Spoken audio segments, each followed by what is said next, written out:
Hey everyone. I want to talk about something important today because it's time to get back to our roots around free expression on Facebook and Instagram. I started building social media to give people a voice. I gave a speech at Georgetown 5 years ago about the importance of protecting free expression, and I still believe this today. But a lot has happened over the last several years. There's been widespread debate about potential harms from online content.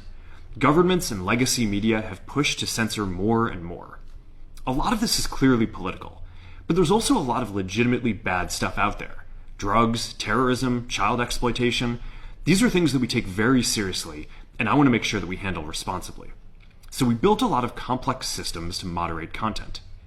But the problem with complex systems is they make mistakes. Even if they accidentally censor just 1% of posts, that's millions of people. And we've reached a point where it's just too many mistakes and too much censorship. The recent elections also feel like a cultural tipping point towards once again prioritizing speech.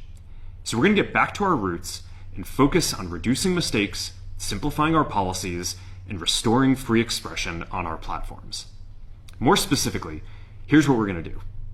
First, we're going to get rid of fact checkers and replace them with community notes similar to X, starting in the US. After Trump first got elected in 2016, the legacy media wrote non-stop about how misinformation was a threat to democracy. We tried in good faith to address those concerns without becoming the arbiters of truth.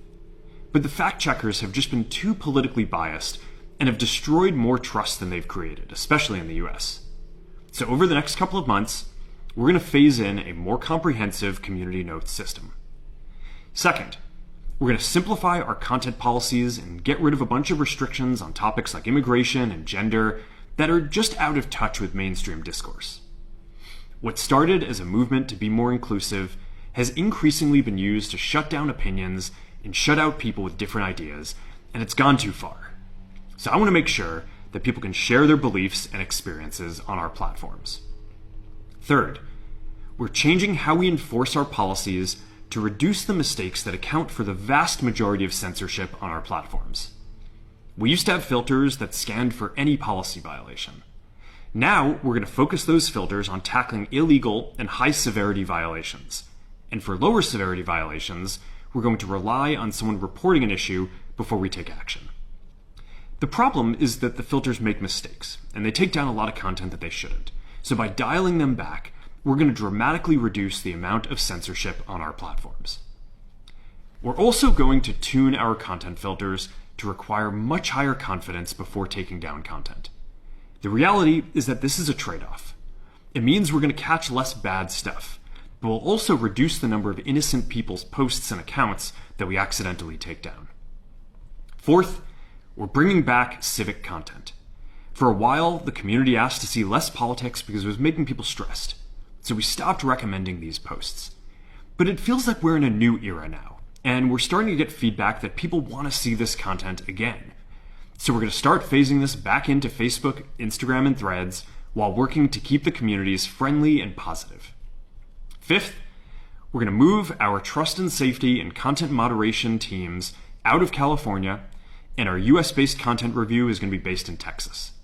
As we work to promote free expression, I think that it will help us build trust to do this work in places where there is less concern about the bias of our teams. Finally, we're going to work with President Trump to push back on governments around the world that are going after American companies and pushing to censor more. The US has the strongest constitutional protections for free expression in the world. Europe has an ever-increasing number of laws institutionalizing censorship and making it difficult to build anything innovative there. Latin American countries have secret courts that can order companies to quietly take things down. China has censored our apps from even working in the country. The only way that we can push back on this global trend is with the support of the US government. And that's why it's been so difficult over the past 4 years when even the US government has pushed for censorship. By going after us and other American companies, it has emboldened other governments to go even further. But now we have the opportunity to restore free expression, and I am excited to take it. It'll take time to get this right, and these are complex systems. They're never going to be perfect. There's also a lot of illegal stuff that we still need to work very hard to remove. But the bottom line is that after years of having our content moderation work focus primarily on removing content, it is time to focus on reducing mistakes, simplifying our systems, and getting back to our roots about giving people voice. I'm looking forward to this next chapter. Stay good out there, and more to come soon.